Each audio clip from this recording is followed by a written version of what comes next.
अब 8वटा कन्टेन्टहरू छन् हामी हेर्दा 8वटा कन्टेन्टका कुराहरू छन् जसमा यो मैले माध्यमिक तहको कोर्सको बेसबाट हेरेँ। अब आधारभूत तहमा के छ केही कम छ होला, जस्तो शैक्षिक योजनाका उपागमहरू यो आधारभूत तहमा छ कि छैन त्यो चाहिँ हामीले हेर्नुपर्छ। मैले पनि एकचोटि हेर्नुपर्ने अवस्था होला त्यो। अब जस्तो मैले थोरै थोरै एकछिन हजुरहरूलाई डिस्टर्ब चाहिँ गरेँ। अब आधारभूत तहको केसमा अब हामीसँग के छ भन्ने कुरा, प्राइमेरी फाइनल कपी। अब प्राथमिक तहको सन्दर्भबाट हामी हेर्ने हो भने एकाइ 4मा चाहिँ त्यो उपागमहरू हेर्न पर्ने अवस्था छैन। अरू करिब करिब एउटै विषयहरू छ, उपागमका विषयहरू छैन। अरू करिब करिब एउटै विषयहरू चाहिँ छ। एउटै विषयहरू भएको हुनाले यो शैक्षिक योजनाका उपागमहरू बाहेक अरू सबै कुराहरू यो सबै तहलाई चाहिँ कायम गराउने विषय छ। अलिकति कोर्स पनि हेर्नु होला। अब हामीले पढाउँदा सँगसँगै लानुपर्ने हाम्रो अवस्था चाहिँ छ। तैपनि एउटा कुरा के हो भने योजनाको कुरा आइसकेपछि योजनाभित्रका अन्तर्वस्तुगत कुराहरू चाहिँ हामीले बुझ्न जरुरत छ। अनि नेपालका शैक्षिक योजना, विद्यालय सुधार योजना, गाउँ नगर शिक्षा योजनाको बारेमा हामीले हेर्नुपर्छ। र विद्यालय तहको शैक्षिक योजना तर्जुमा, कार्यान्वयन, अनुगमनको कुरा, खास गरी विद्यालय शैक्षिक योजना तर्जुमा त हामी एसआइपीको पाठहरू आइसकेपछि त्यो पाठबाट पनि हामी टच हुन्छौँ। शैक्षिक योजनामा सामाजिक न्याय र समताका कुरा, खास गरी यसले समावेशीकरणको कुरा अथवा सहभागिताको कुरा कोही एङ्गलबाट चाहिँ यसले हेर्न खोजेको, त्यो हिसाबले चाहिँ हेर्न खोजेको। योजना निर्माणको सन्दर्भमा सामाजिक न्याय र समताका कुराहरू यसले हेर्न खोजेको छ। शैक्षिक सुशासनको कुरा हेरेको छ। शैक्षिक सुशासनमा हामी सामाजिक परीक्षणका विषय हामीले एकाइ 3मा हेरेका छौँ। अब यसले शैक्षिक सुशासन, बडापत्र, विद्युतीय प्रशासन, विद्युतीय विद्यालय प्रशासन, विद्युतीय अभिलेखीकरण, त्यस र वर्तमान विद्यालय तहको एकीकृत शैक्षिक सूचना व्यवस्थापनका कुराहरू यसले हेर्न खोजेको छ। अनि महामारी र विपदका समयमा विद्यालय व्यवस्थापन, यो अगाडि माथिल्लो एकाइमा हाम्रा द्वन्द्व व्यवस्थापन, सङ्कट व्यवस्थापन, विपद व्यवस्थापनका कुरा एकाइ 3मा पनि आइसकेका हुनाले यही कुराहरू यहाँ लगेर फेरि अलिकति टच गर्न खोजेको छ। र सहकार्यकलाप तथा अतिरिक्त कार्यकलापको योजना र व्यवस्थापन गर्ने कुरा यो एकाइसँग सम्बन्धित चाहिँ छ, एकाइ 4। अब आज हामी शैक्षिक व्यवस्थापन अवधारणा, कार्य र सिद्धान्तको बारेमा पढ्छौँ। शैक्षिक व्यवस्थापन अवधारणा, यसका कार्य र यसका सिद्धान्तहरू, यसका सिद्धान्तका कुराहरू, यति कुराहरू हेरिन्छ। सम्भवतः के छ भन्नुहुन्छ भने यो सिद्धान्त आधारभूत तहमा हेर्न पर्ने प्राथमिक तहमा पनि छ। यो सिद्धान्तका कुरा, सिद्धान्त सबैमा हेर्न पर्ने विषय चाहिँ रहेछ। अब यो हिसाबले यसलाई चाहिँ हेरौँ। अब थोरै कसरी जाउँ भने अब यो भित्र प्रश्नहरू के हुन सक्छन्, मैले यहाँ प्रश्नकै रूपमा भने। तपाईँ हामीले जान्नुपर्ने विषय के जान्नु पर्ला त? जस्तो शैक्षिक व्यवस्थापनको अवधारणा जान्न पर्यो। अवधारणा आधा पेज बनाउनुहोस्, आधा पेजभन्दा केही कम अवधारणा जान्नु होला। यसलाई दुईटा वेबाट जान्नुहोस्। एउटा, हामीलाई अवधारणा सोधिहाल्यो भने हामी कसरी जान्ने, किन भन्दा तपाईँ हामीलाई प्रश्न आउँछ 2टा 3टा सन्दर्भ जोडेर आएको हुन्छ। जस्तो शैक्षिक व्यवस्थापनको अवधारणा प्रस्तुत गर्दै शैक्षिक व्यवस्थापन अन्तर्गत गरिने कार्यहरू प्रस्तुत गर्नुहोस् भनेर क्वेसन सोध्न सक्छ। तपाईँ हामीलाई सोध्ने क्वेसन हो यो। अर्को, शैक्षिक व्यवस्थापनको महत्त्व वा आवश्यकता उल्लेख गर्दै शैक्षिक व्यवस्थापनका क्षेत्रहरू के हुन सक्छन्, त्यो क्षेत्रहरू प्रस्तुत गर्नुहोस्। शैक्षिक व्यवस्थापनका विशेषताहरू प्रस्तुत गर्दै नेपालमा शैक्षिक व्यवस्थापनका चुनौती र ती चुनौती सम्बोधनका लागि उपायहरू प्रस्तुत गर्नुहोस्। यो हिसाबले हामीलाई प्रश्नहरू सोधिन्छ। शैक्षिक व्यवस्थापनका मुख्य सिद्धान्तहरूको बारेमा चर्चा गर्नुहोस्। सर्ट लेख्नु पर्यो त्यो बेला। अब हामीलाई क्वेसनको पार्टहरू 2टा 3टा खण्डमा चाहिँ हामीलाई क्वेसन सोधिया हुन्छ। जनरली एउटै खण्डमा क्वेसन चाहिँ कम सोधिया हुन्छ। अझ धेरै पृष्ठभूमि बाँधेर त्यो पृष्ठभूमिबाट पनि प्रश्न सोध्ने गरिन्छ। त्यसैले तपाईँ हामीले उत्तर लेख्दा कसरी लेख्नुपर्छ भने पहिला हेडिङ चाहिँ दिनुपर्छ। तपाईहरुको प्रश्नमा कतिवटा खण्ड छन्, त्यो खण्ड अनुसारका हजुरहरूले हेडिङ दिनुपर्छ। जस्तो हामीलाई शैक्षिक व्यवस्थापनको अवधारणा प्रस्तुत गर्दै यसको महत्त्व लेख्नुहोस्। शैक्षिक व्यवस्थापन नेपालमा शैक्षिक व्यवस्थापनका चुनौतीहरू, नेपालको शैक्षिक व्यवस्थापनमा के कस्ता चुनौतीहरू विद्यमान छन् चर्चा गर्नुहोस् भनेर भन्यो भने यहाँ 3टा कुरा आइदियो। एउटा अवधारणा सोध्यो, अर्को महत्त्व सोध्यो, अर्को चाहिँ चुनौतीका कुराहरू सोध्यो। चुनौतीका कुरा सोध्यो। पहिला ट्याक्क अवधारणा लेख्ने। अब अवधारणागत कुरा पनि हजुरहरूले एउटा कुरा के विचार के कुरा बुझ्न हामीले जरुरत छ भने अवधारणा पनि हामी बुदागत रूपमा लेख्न मिल्छ, तर त्यो वाक्य टुङ्गिन्छ त्यो अलग कुरा हो। वाक्य टुङ्गेर लेख्न सकिन्छ त्यहीँभित्र पनि। एउटा वाक्यमा लेख्न के अरे बुदागत रूपमा लेख्न सकिन्छ। अर्को कुरा यसलाई प्याराको हिसाबले लेख्न पनि सकियो, त्यो केही ठुलो कुरा भएन। किन अवधारणागत कुरा हामीलाई सोधिहाले, सोध्ने 2 अङ्कको क्वेसन। 2 अङ्कले कति वेट पाउँछ भन्ने कुरा हजुरहरूले बुझिसक्नु भएको छ। किन भन्दा हामीलाई बढुवामा अरू बेला हामी 18 मिनेटको समय पाउँथ्यौँ, यो शिक्षकको बढुवामा झन्डै 22 मिनेटको समय पाइन्छ। एक हिसाबले 1-2 मिनेट भइबरी छोड्दा पनि 20-21 मिनेट लेख्न पाउँछौँ। 20-21 मिनेटभित्र हामीले कति लेख्न सक्छौँ भन्ने कुराको आधारमा, त्यो आफ्नो स्पिडको आधारमा कति लेख्ने भन्ने कुरा। र हामी शैक्षिक व्यवस्थापनका अवधारणा धेरै पढिरहँदा हजुरहरूले हरेक चिजमा अवधारणा आयो भने मैले यो लेख्छु भन्ने परिभाषा, त्यसको परिचय अहिले डिक्लेयर गरेर राख्नु होला। हामीलाई लामो त्यो अवधारणा 1 पेजको अवधारणा होला, त्यो 1 पेज अवधारणा पढ्न जरुरतै छैन। हामी परीक्षामुखी पनि हुनुपर्छ। एउटा त्यो पार्ट हेरौँ।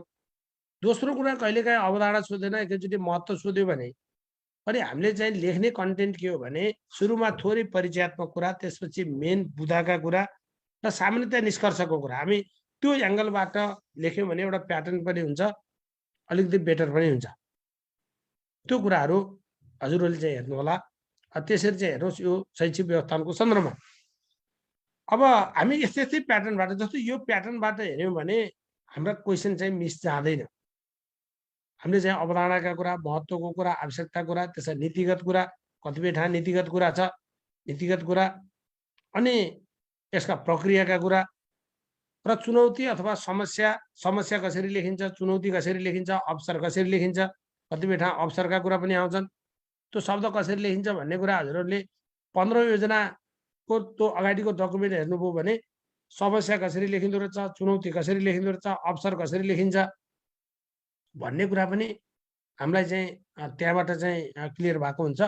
त्यो भएको हुनाले त्यस्ता रेफरेन्स कुराहरूलाई पनि हेर्नु होला। अनि समस्या के अथवा चुनौती के र त्यसलाई समाधानको उपाय के हुन सक्छ।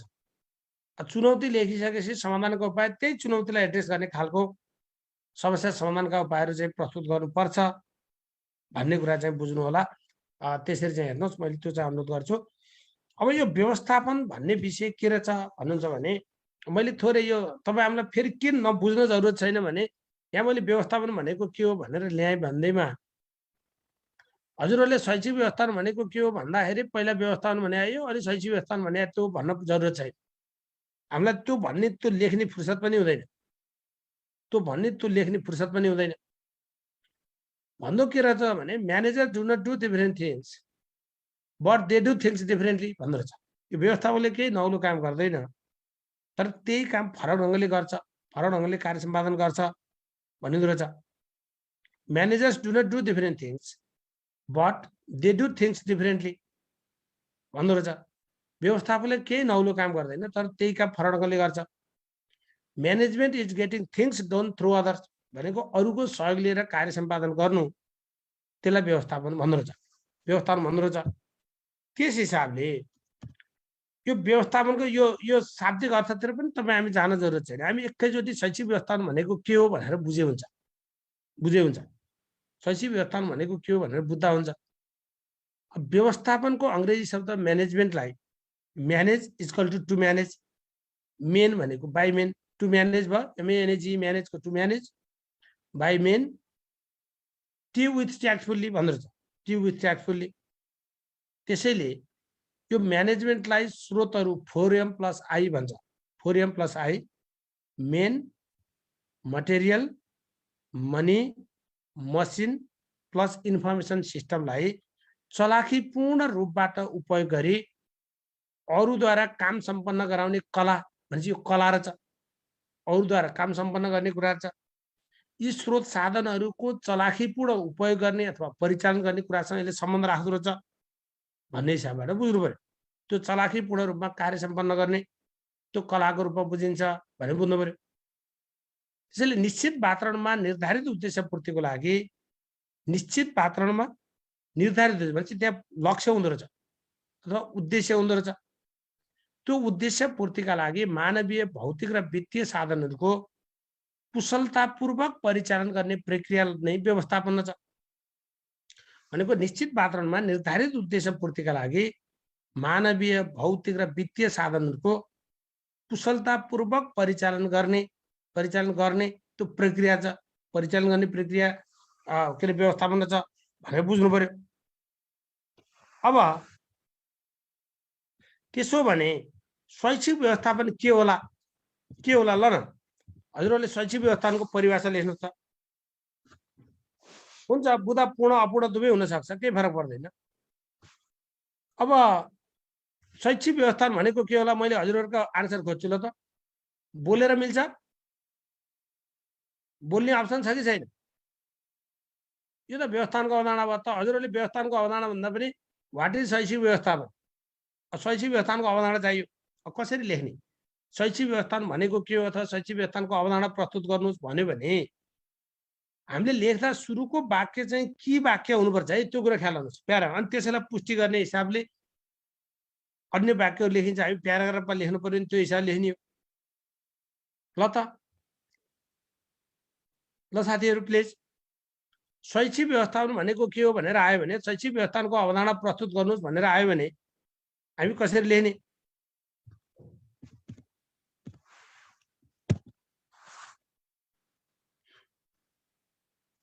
आउँछ खोइ?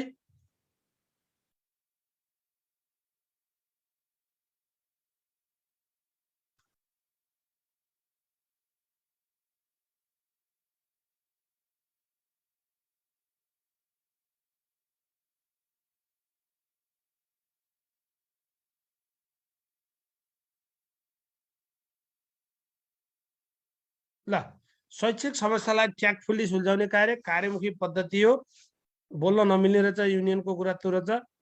अरू व्यवस्थापनको लागि शिक्षा थप्दा कसो होला? कति कायदा कुरा आयो, एकदम राम्रो कुरा आयो। यो व्यवस्थापनमा शिक्षा थप्दैछ पुग्छ भन्ने कुरा आयो। शैक्षिक व्यवस्थापन कला हो। प्रभावकारी सिकाइका लागि विद्यार्थी विषयवस्तु र क्रियाकलाप वातावरणको व्यवस्थापन भन्नुभयो। स्रोत र सामग्रीको उचित व्यवस्थापन। अलिकति छोटिलो चिज चाहियो है तपाईहरुले। यही तलको कुरा शैक्षिक सेवाहरू प्रभावकारी सफलतापूर्वक सञ्चालन र प्रभाव गराउने प्रक्रिया छ।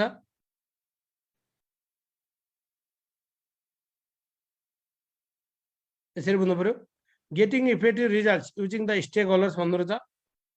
टिचिङ लर्निङ एक्टिभिटीलाई इफेक्टिभ नट टिचिङ लर्निङ एक्टिभिटीतिर नजानु होला साथीहरू, फेरि नझुक्किनुहोस्। शैक्षणिक व्यवस्थापन भन्यो भने त्यता जाने हो। अहिले हामी शैक्षिक व्यवस्थापन छौँ है। हाम्रो यहाँ एकजना साथीले हाल्नुभयो टिचिङ लर्निङ एक्टिभिटीको कुरा हाल्नु। टिचिङ लर्निङ एक्टिभिटी शैक्षणिक व्यवस्थापनभित्र जान्छ भन्ने कुरा बुझ्नुहोस्। अहिले हामीले पढ्दै आएको शैक्षिक व्यवस्थापन है। हामी शैक्षिक शब्द शैक्षणिक, एउटा एजुकेसनल कुरा आउँछ, अर्को इंस्ट्रक्सनल कुरा आउँछ। यो शब्द पनि तपाईँ हामीले बुझ्न जरुरत छ। यसरी चाहिँ हेरौँ। To regulate education system micro and macro management in the school and classroom, यसरी हेर्नु पर्यो।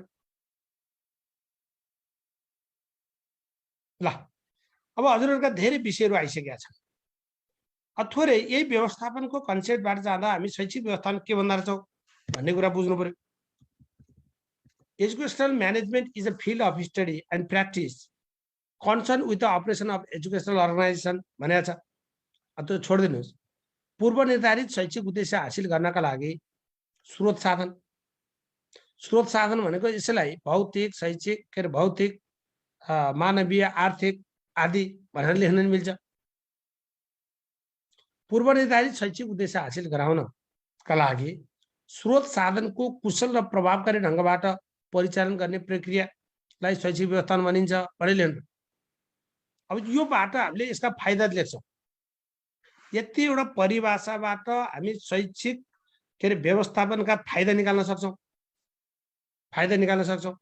जस्तो उद्देश्य हासिल गराउन अथवा लक्ष्य हासिल गराउन, स्रोत साधनको कुशलता परिचालन गराउन, तर त्यो विषय आइहाल्छ। फाइदाका कुरा यहीँबाट आउन सक्छ।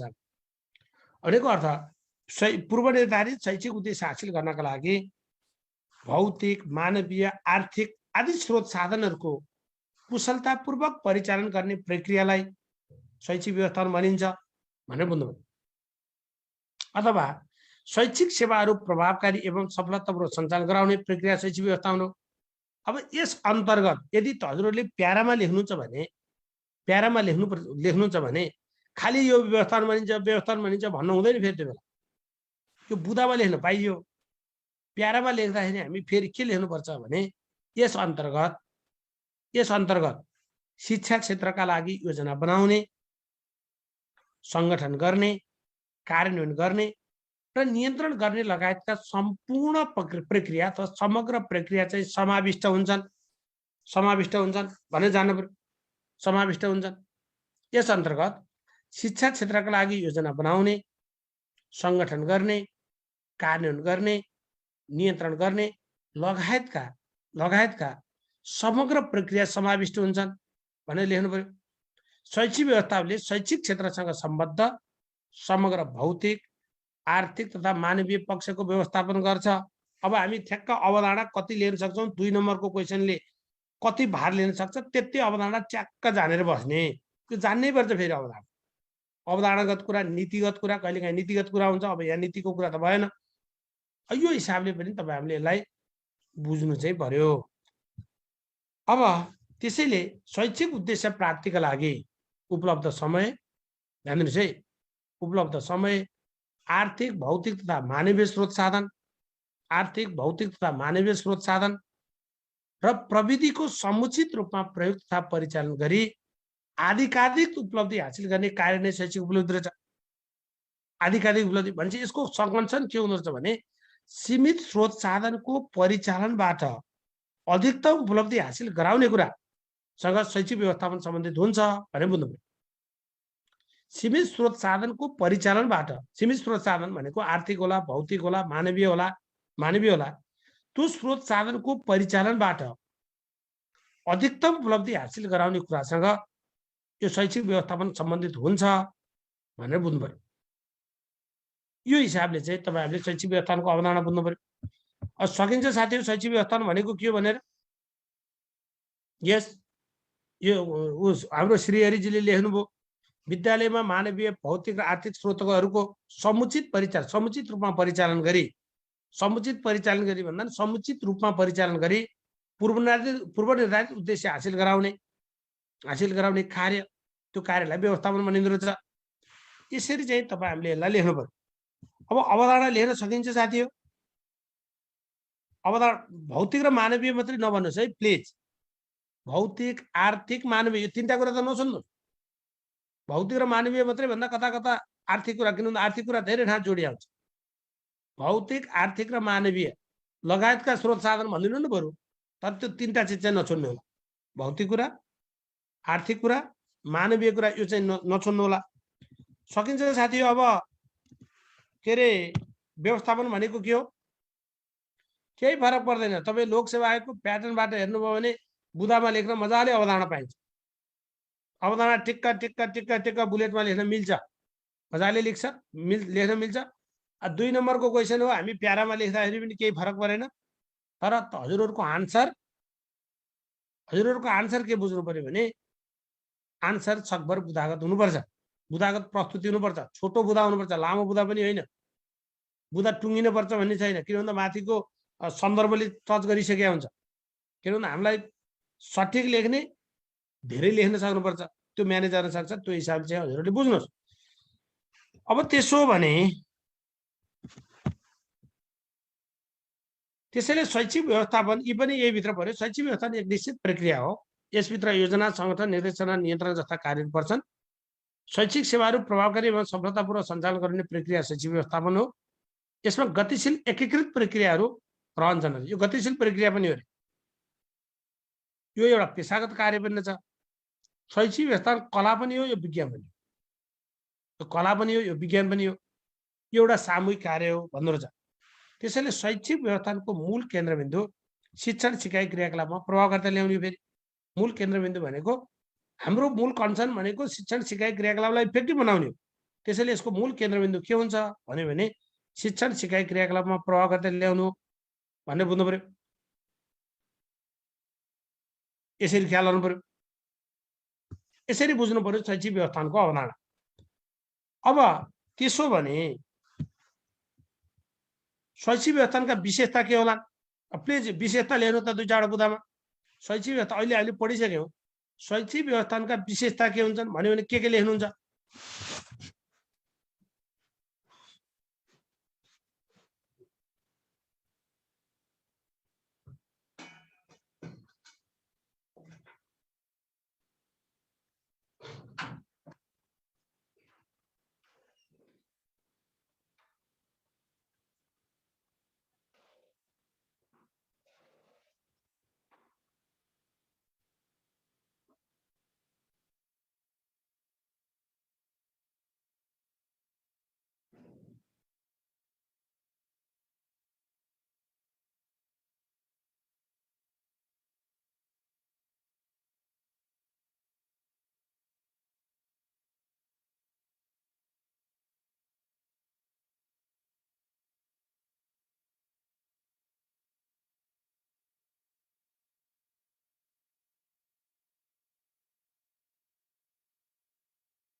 अब प्लिज है,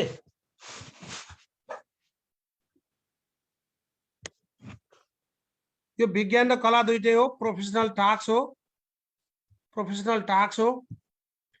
ग्रुप मेसेज हेर्न मिल्ने किन होला, के उत्तर टिप्न मिलेन भन्ने आयो। यो विज्ञान र कला दुईटै रहेछ। उद्देश्यमूलक हुँदो रहेछ। ल गतिशील सामूहिक कार्य रहेछ। कतै राम्रो कुरा।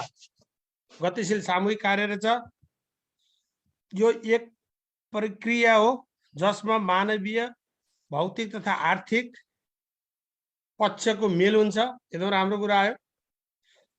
यो शैक्षिक शिक्षकको पेशागत दक्षता विकासमा केन्द्रित हुन्छ। पेशागत दक्षता वृद्धि गर्ने कुरासँग जोड दिन्छ यसले। यो पेशागत कार्य पनि रहेछ। कन्टिन्युअस प्रोसेस पनि रहेछ। यो निरन्तर प्रक्रिया रहेछ। To bring effectiveness to run through the whole education सिस्टमको कुरा आयो। एजुकेसन सिस्टमको कुरा पनि आयो। अनि त्यो कुरा आयो। शैक्षिक व्यवस्थापन गतिशील प्रक्रिया पनि छ। यो डाइनामिक प्रोसेस पनि हो। स्रोत र साधनको प्रभावकारी प्रयोग गर्छ यसले। पेशागत कार्य हो। एकदम कायदाका कुरा आयो। आर्ट एन्ड साइन्स दुवै हो। कति मिठा कुरा आयो। एकदम राम्रो कुरा आयो साथी। अब मैले यहाँ देखाउनु पनि केही पनि छैन। हजुरहरू सबै विज्ञ मान्छे, सबै विज्ञ साथीहरू हुनुहुन्छ। धेरै अध्ययन गर्नु भएको छ र यहाँहरूले पेश गर्नुभएका बुदाहरू यहाँ छ। त्यसैले यो शैक्षिक व्यवस्थापनका विशेषताहरू भन्यो भने तपाईहरुले कसरी लेख्ने त? यो शैक्षिक व्यवस्थापन एउटा गतिशील प्रक्रिया हो। गतिशील प्रक्रिया हो। यो विश्वव्यापी प्रक्रिया हो। यो जहाँ पनि हुन्छ अरे। यो एक ठाउँमा हुने मात्रै होइन, यो जहाँ सुकै हुन्छ। त्यो भएर यसलाई गतिशील प्रक्रिया पनि भनिन्छ रहेछ। यसलाई गतिशील प्रक्रिया भन्छ। यसलाई गतिशील प्रक्रिया भन्छ। यो उद्देश्यमूलक हुन्छ। उद्देश्यमूलक पनि हुन्छ। यो कला र विज्ञान दुईटै हो। पेसाका रूपमा त्यो जम्मै हजुरले दिएकै बुदा हुने, यहाँ केही छैन नयाँ बुदा, त्यो सामूहिक क्रियाकलाप हो। यो फरक अस्तित्व हुन्छ अरे। फेरि बुझ्नुहोस्, शैक्षिक व्यवस्थापन र अर्को व्यवस्थापन यो दुईटा, पहिला शैक्षिक व्यवस्थापनको एउटा हाँगा के अरे व्यवस्थापनको एउटा हाँगाको रूपमा थियो। अहिले शैक्षिक व्यवस्थापन अलिक फरक अस्तित्व लिएर अगाडि बढेको छ भन्दो रहेछ। अनि शैक्षिक व्यवस्थाको मालिक हुन सक्दैन भन्छ। यो अरू व्यवस्थापन र शैक्षिक व्यवस्थापनको बीचमा चाहिँ अलिकति फरक छ। अरू व्यवस्थापन हाकिम र कायदाको व्यवहार हुन्छ अरे, मालिक र कामदारको सम्बन्ध हुन्छ।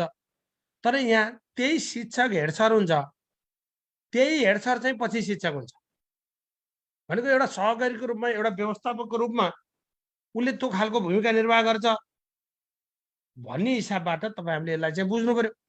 त्यो भएर शैक्षिक व्यवस्थापन के हुन सक्दैन, मालिक हुन सक्दैन। यो हिसाबले शैक्षिक व्यवस्थापनका विशेषताहरू हामीले बुझ्नु पर्यो। अब तपाईहरुलाई क्वेशन आइदियो, शैक्षिक व्यवस्थापनको महत्त्व उल्लेख गर्नुहोस् भनेर आइदियो, अथवा व्यवस्थापनको शिक्षामा प्रयोग किन गरिन्छ उल्लेख गर्नुहोस् अथवा लेख्नुहोस् भनेर आयो भने यो बुदा त हजुरहरूले लेखिहाल्नुहुन्छ।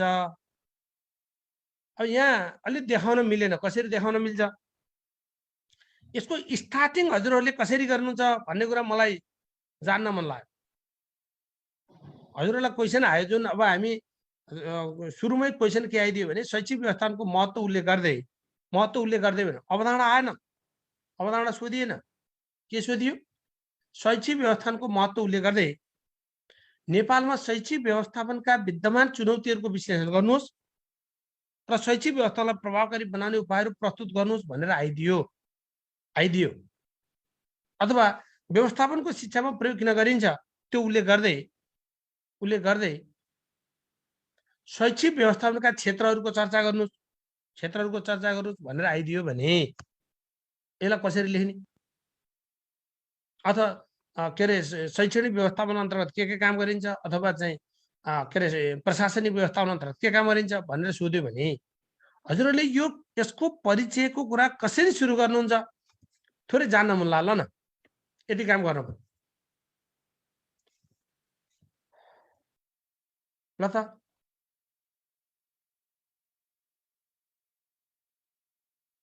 के छ, यसरी गर्दा बेठी हुन्छ भने म सरासर लान्छु है साथी। फेरि मेरो आज फर्स्ट दिनको पहिलो दिनको क्लास भयो। पहिलो दिनको क्लास भएको हुनाले यो सबैले मेसेज हेर्न मिल्ने कुरा अब हाम्रो होस्टले चाहिँ मिलाइदिनु पर्यो यसलाई। अब यो मैले भन्दा पनि त्यता मैले मिलाउन मिल्दैन, त्यो त्यताबाट मिलाइदिँदाखेरि बेटर चाहिँ हुन्छ। अब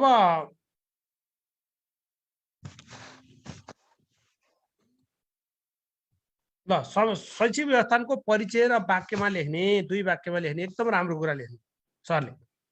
शैक्षिक व्यवस्थापनको थोरै परिचय लेखेर जाने भन्नुभयो, एकदम परिचय लेखेर जानु पर्यो। हामी एकैचोटि शैक्षिक व्यवस्थापनको महत्त्व यस्तो छ भनेर चाहिँ शैक्षिक व्यवस्थापनको महत्त्वलाई दिएको बुदामा उल्लेख गरिन्छ भनेर लेख्नु हुँदैन।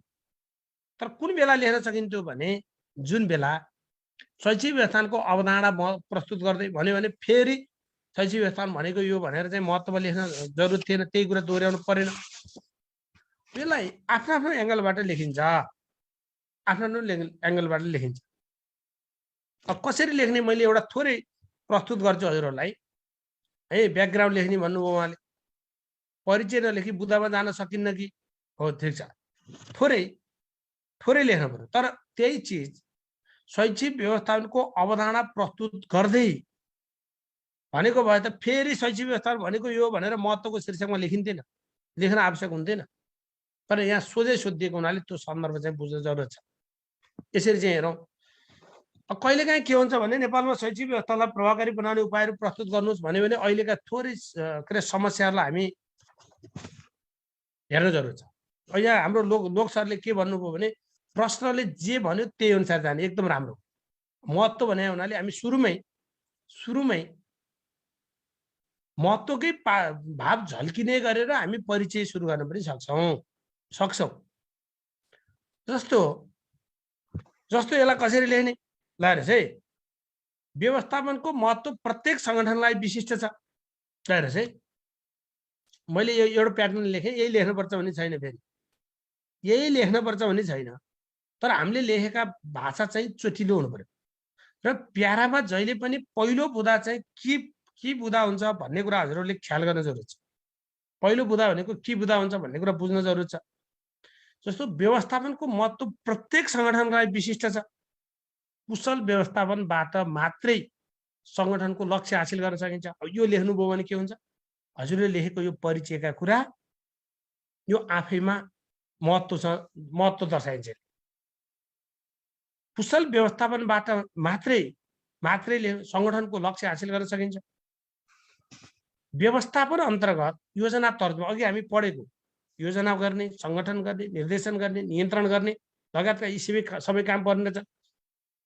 योजना तर्जुमा गर्नेदेखि लिएर सङ्गठन गर्ने, निर्देशन गर्ने, नियन्त्रणसम्मका कार्यरूप पर्ने भएकोले शैक्षिक सङ्गठनलाई व्यवस्थित गर्ने एक मात्रै शर्त भनेको व्यवस्थापन हो। हाम्रो 49 सालको प्रतिवेदनले हाम्रो के अरे प्राथमिक तह कमजोर हुनको कारण मुख्य समस्या प्राथमिक तहको मुख्य समस्या व्यवस्थापन नै हुनेछ। अहिले हामी शिक्षामा हेर्नुहुन्छ भने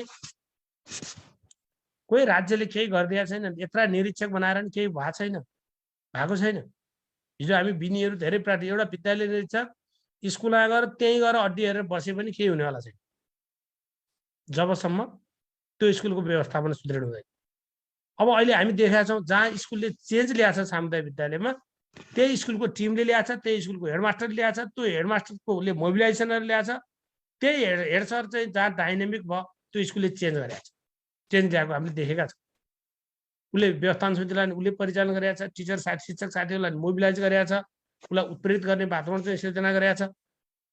त्यसैले यो चिज के रहेछ भने शिक्षा क्षेत्रमा सङ्गठित गर्ने एउटा शर्त भनेको, महत्त्वपूर्ण शर्त भनेको व्यवस्थापन।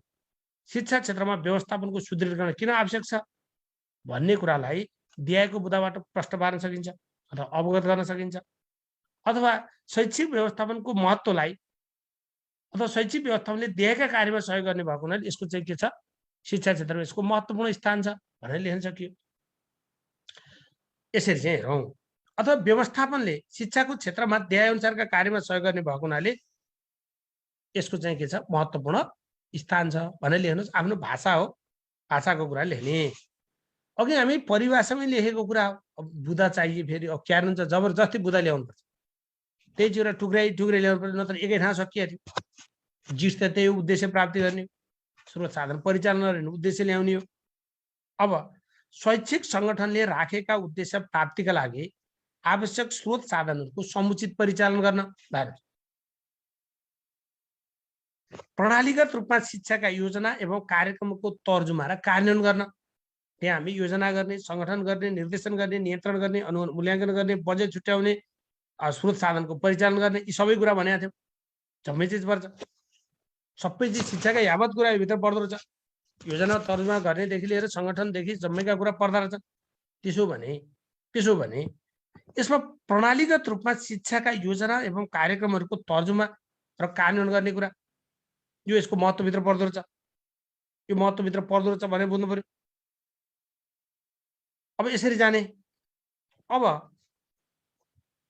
शैक्षिक सङ्गठनमा उपलब्ध स्रोत र साधनहरूको प्रभावित रूपमा परिचालन मार्फत कम लागतमा अधिकतम उपलब्धि हासिल गरे।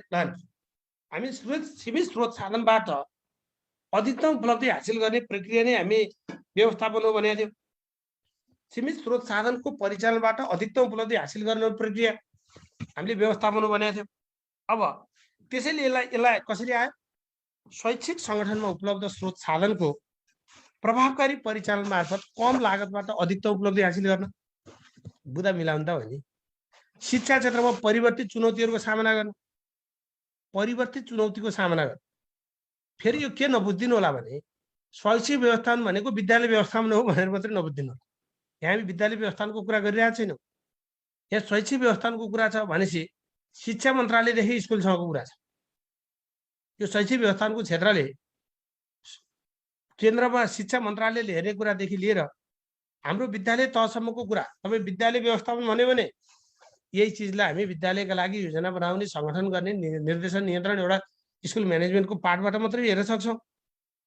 यो शैक्षिक व्यवस्थाभित्र हामी नगरपालिकाका मान्छेदेखि, इकाइका मान्छेदेखि, मन्त्रालयका मान्छेदेखि, पाठ्यक्रम विकास केन्द्रका मान्छेदेखि हेडसर व्यवस्थापन समितिसम्मका कुराहरू, स्कुलसम्मका कुराहरू पर्छन्। त्यसैले शिक्षा क्षेत्रमा परिवर्तित चुनौतीहरूको सामना गर्ने कुरा, अहिले जस्तो कोभिड छ, यस्ता यस्ता महामारी छन्, यस्ता अप्ठ्यारा अवस्था छन्, यस्ता चुनौतीहरूलाई सामना गर्ने कुरा पनि कुशल व्यवस्थापनबाट मात्रै सम्भव हुन सक्छ। त्यसैले परिवर्तित चुनौतीहरूको सामना गर्न आवश्यक भौतिक, आर्थिक तथा मानवीय साधनको विकास गरेर, फेरि नबुझ्नु होला, यो भएको खर्चहरू मात्रै परिचालन गर्ने मात्रै होइन, जुटाउने काम पनि व्यवस्थापन। आवश्यक पर्ने स्रोत साधनहरूको जुटाउने, विकास गर्ने अनि परिचालन गर्ने सबै काम हो। फेरि भएको परिचालन गर्ने, भएको खर्च गर्ने कुरा मात्रै होइन, त्यसलाई परिचालन गर्ने, विकास गर्ने कुराभित्र पर्छ भने बुझ्नु पर्यो। शिक्षामा नवपरिवर्तन ल्याउने, विचार वा दृष्टिकोणहरू प्रस्तुत गर्ने, त्यो पनि चाहियो। समाजको शिक्षा सम्बन्धी माग र अपेक्षाहरूलाई सम्बोधन गर्न एवं शैक्षिक सङ्गठनलाई सामाजिक रूपले जिम्मेवार बनाउन चाहिनेछ। समाजको शिक्षा सम्बन्धी माग र अपेक्षालाई सम्बोधन गर्न एवं शैक्षिक सङ्गठनलाई सामाजिक रूपले जिम्मेवार बनाउन पनि चाहिनेछ। शैक्षिक सङ्गठनभित्र समन्वय कायम गरी कर्मचारीहरू बीच आपसी विश्वास, सहयोग एवं समझदारीको भावना विकास गर्न। तपाईँ हामी एउटा पिओसिसिसी भनेर हेऱ्यौँ भने पनि भइहाल्छ, पोस्ट कोर भनेर हेऱ्यौँ भने पनि हुन्छ। त्यही भित्रका कुराबाट पनि हामी, जस्तो लुथर गोडले पोस्ट कोर भनेका छन्, हेनरी फोयलले पिओसिसिसी भनेका छन्, तिनले भनेका कुराबाट चाहिँ अनि हामीले यहाँ बुँदा बनाउन पनि मिल्छ। त्यो हिसाबले आपसी समन्वय गरी कर्मचारी बीच आपसी विश्वास, सहयोग एवं समझदारीको भावनाको विकास गर्न। शैक्षिक कार्यक्रम सञ्चालन, तालिम तथा क्षमता विकास कार्यक्रमका माध्यमद्वारा व्यक्तिको व्यक्तित्व विकासमा सहयोग पुर्याउनु अनि विभिन्न निकाय तथा पदाधिकारीको स्पष्ट कार्यविभाजन। ल अरूद्वारा काम लाउने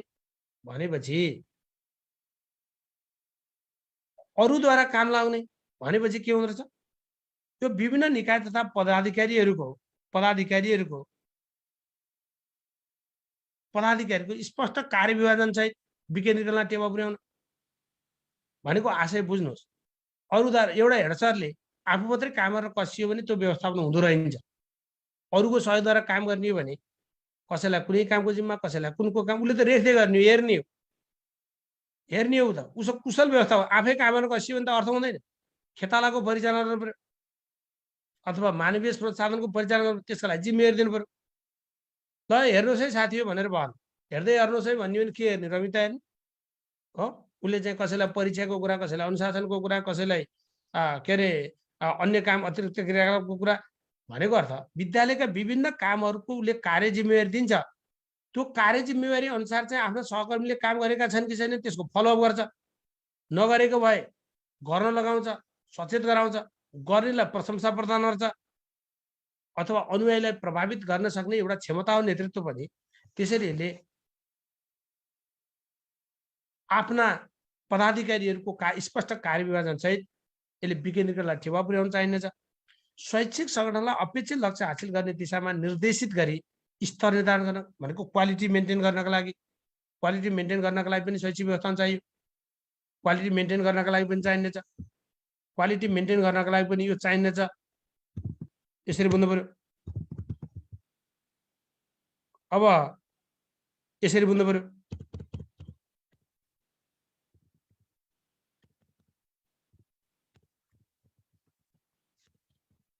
अब यो विधिसम्मत तौरबाट कार्य सम्पादन गरी शैक्षिक सुशासनको सुनिश्चितता गर्न, शैक्षिक सुशासनको प्रत्याभूति गर्न पनि भन्न सकिन्छ। विधिसम्मत तौरबाट कार्य सम्पादन गरी शैक्षिक सुशासनको सुनिश्चितता गर्न अथवा प्रत्याभूति प्रदान गर्न, त्यो अनुमति दिलाउनका लागि पनि शैक्षिक व्यवस्थापन चाहिन्छ भन्ने कुरा बुझ्नु पर्यो। त्यो चाहिन्छ भनेर बुझ्ने, यी चाहिँ शैक्षिक व्यवस्थापनका के हुन्, महत्त्व हो भनेर बुझ्ने। अब लेख्न सकिन्छ महत्त्व आयो भने? साथीहरू महत्त्व आयो भने लेख्न सकिन्छ?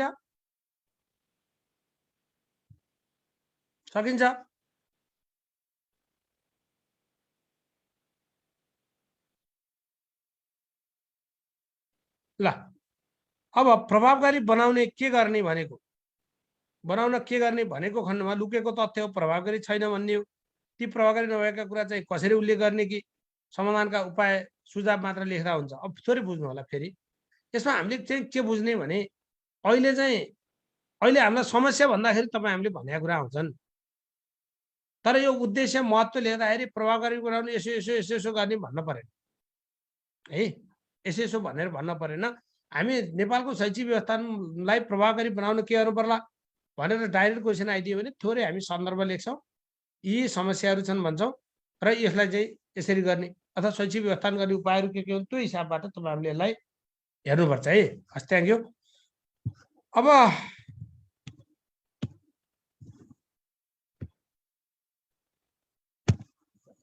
कन्क्लुजन कसरी लेख्ने त ल भन्नुहोस्, कन्क्लुजन कसरी लेख्नु त? ल एक दुईवटा लेख्नु त, ल एक दुईजना साथीहरू लेख्नु त, कन्क्लुजन कसरी लेख्नुहुन्छ? त्यत्रा कुरा हेर्नुहोस्,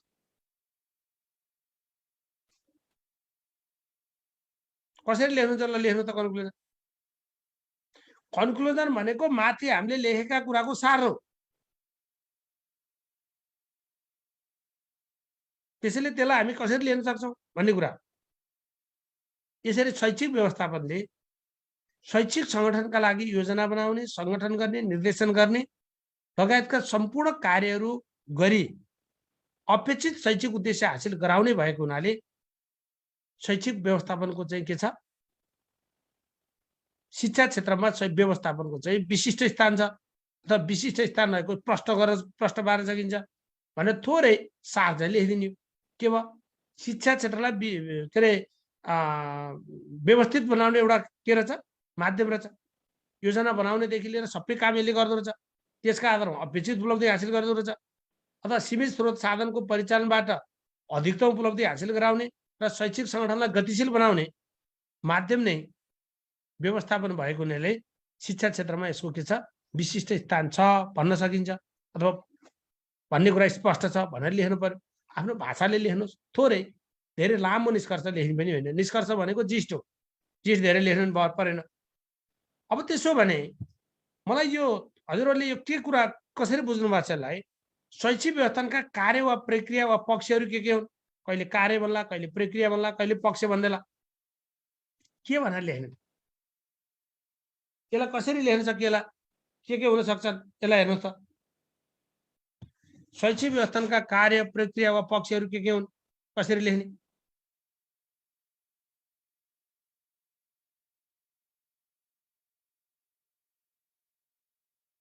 ल त प्लिज कसरी लेख्नुहुन्छ? ल त के हुन् कार्य प्रक्रिया वा पक्षहरू भन्यो भने के लेख्नुहुन्छ? साथी बल गरौँ है, कति अप्ठ्यारो नमान्नु होला। हजुरहरूले अलिअलि राखिदिएको बुदाहरू अलिकति उपयोगी पनि हुन्छन्। अब अलिकति सबैले हेर्न मिल्ने छैन यो बुदाहरू पनि। यहाँ नगएर प्लिज च्याट बक्समा लेखिदिनु होला, प्लिज च्याट बक्समा लेखिदिनु, के अरे उ गरिदिनु होला। यहाँ यो के अरे देखिने पनि बनाउनु पर्ने भयो। कसरी देखिन मिल्छ? अब यो देखिने बनाउनु पाए जातिले हुन्छ। योजना बनाउने कुरा, यस, ओके। अरू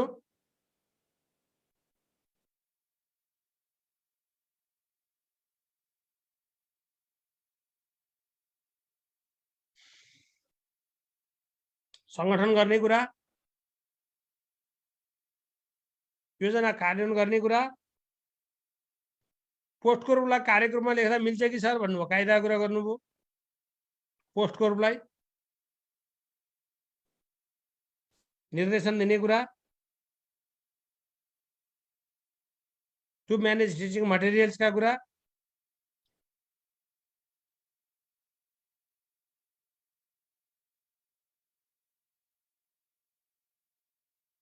शैक्षिक सामग्री निर्माण। अब यो शैक्षिक सामग्रीतिर नजानु न प्लिज, प्लिज।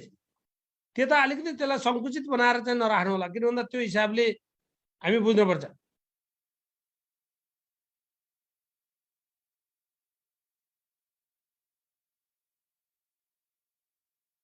प्लानिङ, अर्गनाइजेसन, सीमित साधनबाट असीमित नेसेसरी पुरा गर्न, फेरि त्यो उद्देश्यतिर गयो, नियन्त्रणका कुरा, ल अलिकति प्र्याक्टिस चाहिँ गर्नु होला है, लेख्ने अभ्यास चाहिँ गर्नु होला, लेख्ने अभ्यास चाहिँ गर्नु होला है साथीहरु, अभ्यास चाहिँ गरौँ। ल यो हजुरहरूले गरेका कुरा भित्र हो, यसलाई हामी विभिन्न हिसाबले हेर्न सक्छौँ, केही छैन। अब हामी धेरै लामो बनायौँ भने अलिकति गाह्रो पनि हुन सक्छ, त्यो भएर यसलाई छोटो कुराहरू चाहिँ हामी भित्र राखौँ। अब यसमा अघि नै हामी परिभाषामा लेखिसकेका छौँ, योजना बनाउने, संगठन गर्ने, निर्देशन दिने, नेतृत्व गर्ने, यस्ता यस्ता प्रक्रियाहरू समावेश हुन्छ। प्रक्रिया प्रक्रिया भनिसकेपछि जहिले पनि चक्रमा हुन्छ, पहिला के त्यसपछि के अनि के अनि के, पहिला के अनि के अनि के अनि के है। जस्तो पोस्टकोर भन्यो भने नि एउटा चक्र साइकल हो, यो हिसाबले हेरौँ। अब यसको उत्तर लेख्दा थोरै अवधारणागत कुरा लेख्ने, थोरै के रहेछ अवधारणागत कुरा लेख्ने, यसका कार्य वा प्रक्रिया लेख्ने, अनि तिनको निष्कर्ष दिने। कार्य वा प्रक्रियाको व्याख्या पनि गर्नुपर्छ, व्याख्यान गर्नुपर्छ। योजना अन्तर्गत के पर्छ, के काम गरिन्छ, संगठन अन्तर्गत के काम गरिन्छ भन्ने कुरा पनि यो भित्र पर्न जरुरत छ। यो हिसाबबाट यसलाई हेर्नु होला। जस्तो अहिले यहाँ लेख्न पर्यो भने कसरी लेख्ने, यो मैले एउटा स्टार्टिङ हो। यदि हामीलाई क्वेसन के सोध्यो भने शैक्षिक व्यवस्थापनका कार्य वा प्रक्रिया अथवा पक्षहरू के छन् चर्चा गर्नुहोस् भनेर आइदियो भने अब परिचय कसरी लेख्ने त? अघि हामीले एउटा कुरा लेखेका थियौँ, है महत्त्वमा एउटा तरिका लेखेका थियौँ। यसमा चाहिँ हामी ठ्याक्कै यो प्रक्रियाकै हिसाबले चाहिँ हामी यसको परिचयलाई लेख्न सकिन्छ। जस्तो व्यवस्थापनलाई संगठनात्मक उद्देश्य प्राप्ति गर्नका लागि गरिने योजना, संगठन, निर्देशन तथा नियन्त्रणको माध्यमबाट अधिकार प्राप्त व्यक्तिले अन्य व्यक्तिहरूको परिचालन गराउने एकीकृत प्रक्रियाका रूपमा लिइँदो रहेछ। यो एकीकृत प्रक्रिया छ। योजना, संगठन, निर्देशन, नियन्त्रण, अधिकार प्राप्त व्यक्तिले अन्य व्यक्तिको परिचालन गराउने, त्यो एकीकृत प्रक्रिया छ। जोसँग अधिकार छ त्यो अधिकार भएकाले अरूलाई परिचालन दिने। अन्य क्षेत्रको व्यवस्थापनमा चाहिँ अथवा जस्तै झैँ भन्ने कि अथवा जस्तै भन्ने, जस्तै नै भनौँ, जस्तै शैक्षिक व्यवस्थापनमा पनि उपलब्ध स्रोतको महत्तम उपयोगद्वारा पूर्व निर्धारित उद्देश्य हासिल गर्ने प्रयास गरिन्छ। यो मैले यो प्याटर्नबाट लेखेँ, हजुरहरूले यस्तै यस्तै प्याटर्न लेख्न सक्नुहुन्छ, यही लेख्नुपर्छ भन्ने छैन। फेरि के नबुझ्नु होला भने यो लेख्दा ठिक अरू लेख्दा बेठिक हुने भन्ने हुँदैन, तर बुझ्दा चाहिँ अलिकति चुटिला चाहिँ पर्न पर्यो। त्यस क्रममा योजना, संगठन, निर्देशन र नियन्त्रण जस्ता आधारभूत कार्यहरू सम्पादन गरी शैक्षिक व्यवस्थापनले शैक्षिक उद्देश्य हासिल गर्ने प्रयास गर्छन्। अब यसलाई विभिन्न विद्वानहरूले शैक्षिक व्यवस्थापनका प्रक्रियाहरूका सन्दर्भमा विभिन्न मतहरू प्रकट गरेको भए तापनि वर्तमान समयमा प्रचलनमा ल्याइएका त्यो शब्द हाल्न सकिन्छ। शैक्षिक व्यवस्थापनका आधारभूत कार्य वा पक्षहरूलाई दिएअनुसार चाहिँ प्रस्तुत गरिन्छ अथवा दिएअनुसार रहेका छन् भनेर लेख्न सकिन्छ। तपाईँ हामीलाई ला होला, धोथर गोरीले पोस्टको रूप भने, अर्काले पिओसिसिसी भने, अर्काले चाहिँ पिओएसडी भने अथवा यस्तै के भने होला। त्यसो भने विभिन्न विद्वानहरूले विभिन्न हिसाबबाट प्रस्तुत गरेको भए तापनि वर्तमान समयमा प्रचलन ल्याइएका जुन शैक्षिक व्यवस्थापनका आधारभूत कार्य वा पक्षलाई दिएअनुसार प्रस्तुत गर्न सकिन्छ अथवा प्रस्तुत गरिएको छ भनेर लेख्ने। यो थोरै परिचयात्मक कुराहरू भयो। यसरी हेरौँ। यी चारवटा पाठहरू भए, यसलाई थोरै हेरौँ। अब यो बुझ्नका लागि यो बनाएको फेरि मेजर कुरा।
अब यसलाई कसरी हेरौँ भने यसलाई कसरी हेर्नु, यो चारवटा पाठ यो साइकलको हिसाबले यसलाई हालेको। यसलाई हजुरहरूले अलिकति क्लियरली बुझ्नु पनि पर्यो। चरणको हिसाबले हेर्दा यहाँ योजनाको कुराहरू छ है, यो योजनाको हिसाबले हुन्छ। योजनाभित्र के पर्दो रहेछ? उद्देश्य, रणनीति, कार्यनीति र क्रियाकलाप निर्धारण गर्ने कुरा। ल हेर्नुहोस्, अब कति सजिलो भयो हामीलाई। योजनाभित्र योजनाको काम हुँदो रहेछ, पहिलो चक्र प्रक्रिया भनेको योजना हुँदो रहेछ। योजनाभित्र के कामहरू गरिँदो रहेछ? शैक्षिक सङ्गठनको लागि योजना निर्माण गर्ने, त्यसका लागि रणनीतिहरूको निर्धारण गर्ने, त्यसका कार्यनीतिहरूको निर्धारण गर्ने, क्रियाकलापहरू निर्धारण गर्ने काम यो योजनाभित्र पर्दो रहेछ। अब सङ्गठनभित्र के पर्छ? सङ्गठन भनेको स्रोत साधनहरूको सङ्कलन गर्ने, स्रोत साधन जुटाउने, सङ्गठनको संरचना निर्माण गर्ने। सङ्गठनको संरचना भनेको त्यसलाई के अरे चेन अफ कमान्डमा राख्नका लागि कस्तो संरचना चाहिने हो, हाकिमको हुने, हाकिमको मातहतमा कति कति जना हुने, कुन शाखा चाहिने, कुन विभाग चाहिने, त्यो विभागमा कस्ता कस्ता जनशक्ति चाहिने, कति सङ्ख्यामा जनशक्ति चाहिने, ती कुरालाई हामी संरचना निर्माणको कुरा गर्छौँ। अनि त्यसका आधारमा जनशक्ति व्यवस्था गर्ने, जनशक्तिको क्षमता विकास गर्ने, त्यो पनि सङ्गठनभित्र पर्छ। जनशक्तिको व्यवस्था गर्ने, जनशक्तिको क्षमता विकास गर्ने, ती कुरा सङ्गठनभित्र पर्यो। अनि अर्को नेतृत्व वा निर्देशन। हामी नेतृत्व निर्देशन अलग अलग राख्न, एकै ठाउँ राख्न सकिन्छ। नेतृत्व यो भनेको के हो? नेतृत्व भने के? सामूहिक उद्देश्य प्राप्ति गर्नका लागि अनुयायीहरूलाई प्रभावित पार्ने कला अथवा क्षमताको रूपमा हामी नेतृत्वलाई लिन सक्छौँ। सामूहिक उद्देश्य हुन्छ नेतृत्वमा भनेको सामूहिक उद्देश्य प्राप्ति गर्नका लागि अनुयायीहरूलाई प्रभावित पार्न सक्ने कला अथवा त्यो क्षमतालाई हामी नेतृत्व भन्छौँ। त्यसैले यसले कार्योन्मुख गराउने, उत्प्रेरित गर्ने, प्रभावित तुल्याउने, निर्देशन दिने ये कामहरू चाहिँ नेतृत्व वा निर्देशनभित्र पर्छ। अब बुझ्नु, नियन्त्रण भने के? हामी नियन्त्रणलाई नेगेटिभ हिसाबले लेख्छौँ, बुझ्ने पनि गर्छौँ, तर नियन्त्रण पोजिटिभ कुरा हो। फेरि नियन्त्रण एउटा व्यक्तिले धेरै मान्छेलाई नियन्त्रण गर्न सक्दैन, त्यसरी त्यो भित्र पनि च्यानल बनाउनु पर्छ। एउटा मान्छेले 8-10 जनाभन्दा धेरैलाई नियन्त्रण गर्न सक्दैन। त्यो भएर सङ्गठनको संरचनाभित्र मूल हाकिम हुन्छ, महाशाखा हुन्छ, महाशाखाभित्र शाखा हुन्छ, अनि त्यो त्यसरी चाहिँ के अरे च्यानल बनाइयो हुन्छ। जस्तो हामी शिक्षा तथा मानव स्रोत विकास केन्द्र भन्यो, महानिर्देशक, त्यो अन्तर्गत 3टा उपमहानिर्देशक, ती 3टा अन्तर्गत चाहिँ 6वटा चाहिँ 6 र 5वटा शाखा, अनि त्यो शाखा अन्तर्गत फेरि निर्देशकका मातहतमा चाहिँ अध्यक्ष र उहरू राख्छ। त्यो भनेको के हो भने त्यो नियन्त्रणको पनि सीमा हुन्छ, सीमा। त्यो भएर हामी स्कुलभित्र पनि कहीँ 100-150 जना स्टाफ बठा एउटा हेड सरले हेरेर साध्य लाग्दैन। हेड सर हुन्छ, सहायक हेड सर हुन्छ, तहगत इन्चार्ज होला, विषयगत इन्चार्ज होला, विषयगत इन्चार्ज होला। त्यो हामीसँग हाम्रो सङ्गठन कस्तो छ त्यसको आधारमा हामीले चाहिँ संरचना चाहिँ निर्माण गर्नुपर्छ। त्यो नियन्त्रणको पनि सीमा हुन्छ। त्यसैले यो नियन्त्रण भन्ने चिज के हो भने यो गुण नियन्त्रणको प्रक्रिया हो, गुण नियन्त्रण। फेरि क्वालिटी कन्ट्रोल भनेको रोक्ने भने होइन। क्वालिटी भनेको हामीले जे आशा गरेको त्यो आशा गरेको उपलब्धि हासिल गराउने प्रक्रिया हो। त्यो दिशाबाट दायाँ बायाँ हुन नदिने, जे हामीले आशा गरेका थियौँ आशा भएको कुराबाट दायाँ बायाँ हुन नदिने, त्यो कुरालाई नियन्त्रण भन्छ। त्यसैले उत्पादनको अनुगमन, मूल्याङ्कन गर्ने, संयोजन गर्ने कुरा यो नियन्त्रण हुन्छ। तपाईँले धेरै त्यो पोस्टकोहरूतिर जानुभयो भने फेरि सबैको व्याख्या गर्नुपर्छ, गाह्रो पनि हुनसक्छ। त्यसैले सारमा मूलभूत रूपमा हामी योजना, सङ्गठन, नेतृत्व वा निर्देशन, नियन्त्रणका कुराहरू राख्न सकिन्छ। त्यसरी चाहिँ लेख्नुहोस्। त्यसैले यो चार्ट बनाउने अनि व्याख्या गरिदिने। लुथर गुलिकका अनुसार पोस्टकोरको त ओ चाहिँ सानो है, सिओ कोअर्डिनेटिङ हो। प्लानिङ, उद्देश्य, कार्यनीति, क्रियाकलाप निर्धारण गर्ने कुरा, अर्गनाइजिङ साधनको सङ्कलन, संरचना निर्माण गर्ने। यिनले चाहिँ के भयो, अघि हामीले सङ्गठन भनेको कुरालाई यिनले अर्गनाइजिङ र स्टाफिङ भनिदिए, दुईटा बनाइदिए। साधनको सङ्कलन र संरचना निर्माण गर्ने कुरा अर्गनाइजिङभित्र पर्यो। जनशक्तिको छनौट, भर्ना, व्यवस्थापन, तालिम दिने, क्षमता विकास गर्ने यो स्टाफिङभित्र पर्यो। डिरेक्टिङ, नेतृत्व दिने, निर्देशित गर्ने, प्रभावित तुल्याउने कुरा यो डाइरेक्टिङभित्र पर्यो। कोअर्डिनेटिङ, अनुगमन समन्वय गर्ने कुरा। रिपोर्टिङ, एक आपसमा जानकारी गराउने। सूचना सम्प्रेषण गर्ने यो रिपोर्टिङभित्र पर्यो। र बजेटिङ, बजेट बनाउने, स्रोतको व्यवस्थापन गर्ने, यी चाहिँ पोस्टकोडभित्र धेरैका हाल्न सक्नुहुन्न। यो हामी बुझ्नका लागि अब्जेक्टिभको पार्टबाट पनि तपाईँले बुझ्ने हो। अब यसरी हेरौँ, मेरो साउन्ड क्लियर छैन र? नेट त ठिकै छ, अलि अगाडि त डिस्टर्ब गरेको थियो नेटले, अहिले त ठिकै छ। ल अब त्यसैले योजनाभित्र के गरिन्छ ल, यसैलाई व्याख्या गरियो। उद्देश्यहरू परिभाषित र निश्चित गरिन्छ। तपाईँलाई लामो लेख्नु मन लाग्यो भने यहाँ अहिले छोटो आयो क्वेसन, थोरैमा मात्रै आयो भने अघिको माथिका च्याट्ट कुरा लेखिन्छ। योजना मात्रै लेखेर भएन, यो भित्र यो काम गरिन्छ, सङ्गठनभित्र यो गरिन्छ, निर्देशनभित्र यो गरिन्छ, नियन्त्रणभित्र यो गरिन्छ भने पो अलि लामो क्वेसन आइदियो भने यसरी लेख्न पाइयो। उद्देश्यहरू परिभाषित र निश्चित गरिन्छ, उद्देश्य प्राप्त गर्ने विधिको निर्धारण गरिन्छ, सूचनाको सङ्कलन र विश्लेषण गरिन्छ, विकल्पहरू तयार गरिन्छ, नीतिगत निर्णयहरू तयार गरिन्छन्, भौतिक आर्थिक र मानवीय स्रोतहरूको आवश्यकता निर्धारण गरिन्छ। यो चाहिँ योजनाभित्र पर्यो। सङ्गठनभित्र अघि नै हामी व्याख्या गरेका कुरा भए, आवश्यक सुविधा साधन जुटाउने, सङ्गठनात्मक संरचना निर्माण गर्ने, समन्वय गर्ने यन्त्रको स्थापना गर्ने, प्रत्येक व्यक्तिको कार्यक्षेत्र अधिकार स्पष्ट पार्ने, त्यो सङ्गठनभित्रै हुन्छ। टिओआर भन्छौँ हामी, अथवा कार्य विवरण भन्छौँ। कार्य विवरण चाहिन्छ सबै, कसले के काम गर्ने, के अधिकार हुने भन्ने कुरा क्लियर कट दिएको गर्नुपर्छ। त्यो हाकिमको काम हो, व्यवस्थापकको काम हो। कुन कर्मचारीले कुन शाखाले के काम गर्ने, के त्यसैको आधारमा हामी अनुगमन मूल्याङ्कन गर्ने। त्यो भएर जनशक्तिको छनौट र तालिमको व्यवस्था गर्ने, यो सङ्गठनभित्र पर्यो। निर्देशन, शिक्षक वा कर्मचारीले दिएको काम बुझेको छ कि छैन, नीति निर्देशनको पालना भएको छ कि छैन, प्रोत्साहन वा सहायता आवश्यक छ छैन आदिका आधारमा आवश्यक निर्देशन दिने काम गरिन्छ। नियन्त्रण, कार्यको मापदण्ड निर्धारण गर्ने, सञ्चार गर्ने, मापदण्ड अनुरूप काम भए नभएको यकिन गर्न, मापन गर्ने, तुलना गर्ने, अनि सुधारात्मक कार्यका लागि आवश्यक उपाय गर्ने, यसलाई चाहिँ नियन्त्रणभित्र राख्दो रहेछ। यो हिसाबले तपाईँहरूले यसलाई हेरौँ। उत्तरदायित्वको संयन्त्र निर्माण र कार्यान्वयन गर्ने। अब यो बुझियो साथी हो, अहिलेसम्मको बुझियो कि बुझिएन ल भन्नु। ठिक छ, यो क्लियर छ यसमा?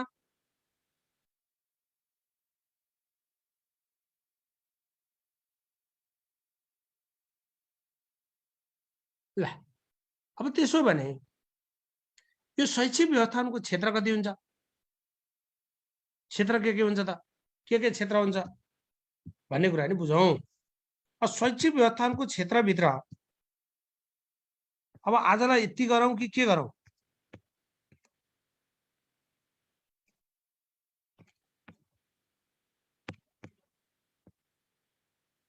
यो शैक्षिक व्यवस्थापनको क्षेत्र भन्छ, यो क्षेत्रभित्र के पर्छ यसलाई हामी विभिन्न एङ्गलले लेख्न सक्छौँ। यो क्षेत्र आइदियो भने यो क्षेत्रलाई हामी दुईटा क्याटेगोरीबाट हेर्न सक्छौँ। तपाईँलाई जुन उपयुक्त लाग्छ त्यही लेख्नुहोस्।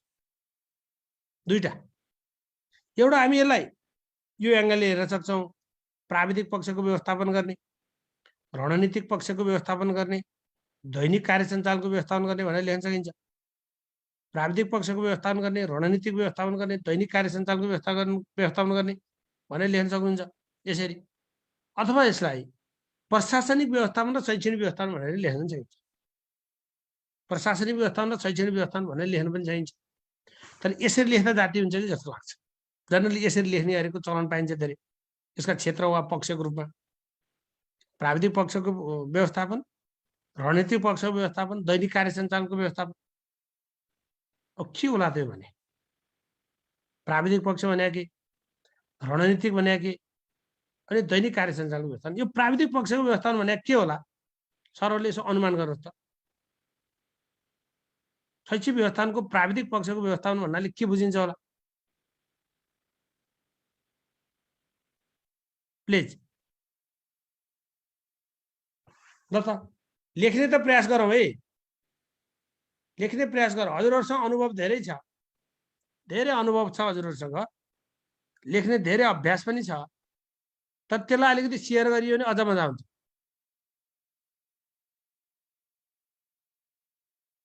के होला यो प्राविधिक पक्ष व्यवस्थापन भनेको? के पर्छ होला यो भित्र?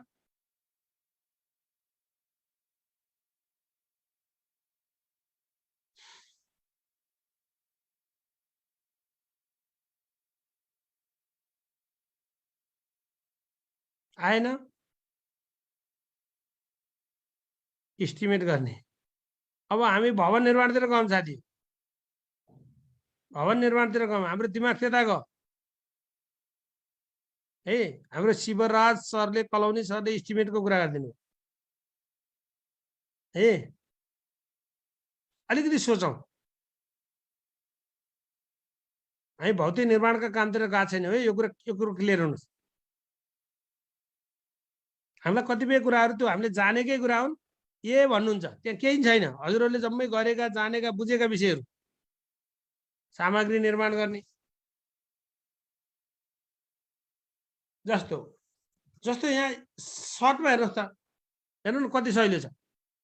कुन तहका विद्यार्थीले के सिक्ने, प्राविधिक कुरालाई कुन तहका विद्यार्थीले के सिक्ने, सिकाइलाई कसरी सङ्गठित गर्ने, कसरी सिक्ने अरे, सिकेको कुरा कसरी यकिन गर्ने, सिकाउने व्यक्ति को हुने, उसको तयारी कसरी गर्ने, छनौट र व्यवस्थापन कसरी गर्ने, शिक्षक सहायता प्रणाली कसरी गर्ने, शिक्षाभित्र रिभ्यू भनेको शिक्षाको रिभ्यू कसरी गर्ने, उत्तरदायित्वको संयन्त्र कसरी तयार गर्ने जस्ता विषयहरू शिक्षण सिकाइको प्राविधिक व्यवस्थापन अन्तर्गत पर्छन् भन्ने बुझिनु। ल कुन विद्यार्थीले के, कुन तहका विद्यार्थी के सिक्ने, सिकाइलाई कसरी सङ्गठित गर्ने, कसरी मूल्याङ्कन गर्ने, सिकाउने व्यक्ति को हुने, उसको छनौट कसरी गर्ने, अब उसलाई पेसागत सपोर्ट कसले गर्ने, उत्तरदायित्वको संयन्त्र कसरी बनाउने, यस्ता कुरा प्राविधिक पक्षको व्यवस्थापनभित्र पर्दो रहेछ भने बुझ्नु पर्यो।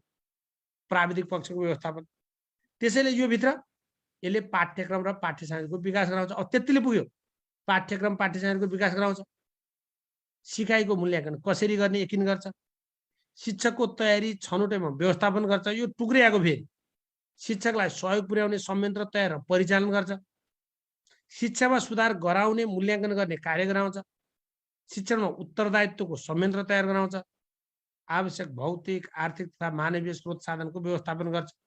यो प्राविधिक पक्षको व्यवस्थापनले त्यो काम गर्दो रहेछ। रणनीतिक व्यवस्थापनले के गर्छ, उद्देश्य निर्धारण। नामै रणनीति भनेको त्यो अब्जेक्टिभसँग रिलेटेड कुरा भयो।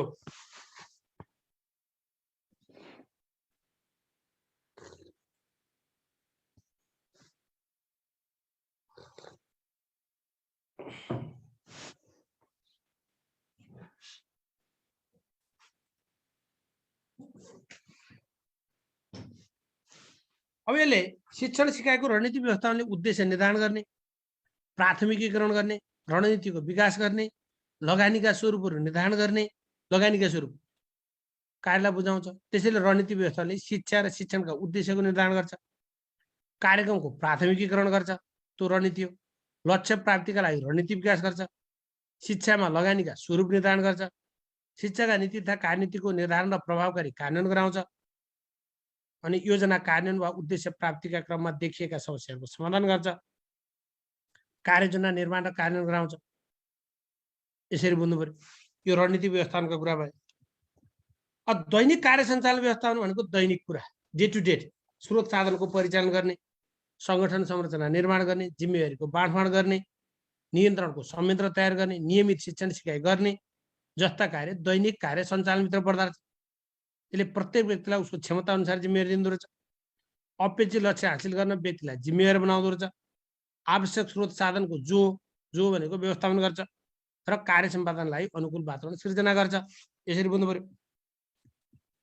कार्य सम्पादनको नियमित अनुगमन, मूल्याङ्कन गरी सुधार गर्ने लगाउँछ, सामूहिक हित र लक्ष्य प्राप्तिमा जोड दिन्छ, एक आपसमा आपसी विश्वास र सहयोगको वातावरण सिर्जना गर्छ, नियमित सञ्चार र सहकार्य गराउँछ, समूह कार्यमा जोड दिन्छ।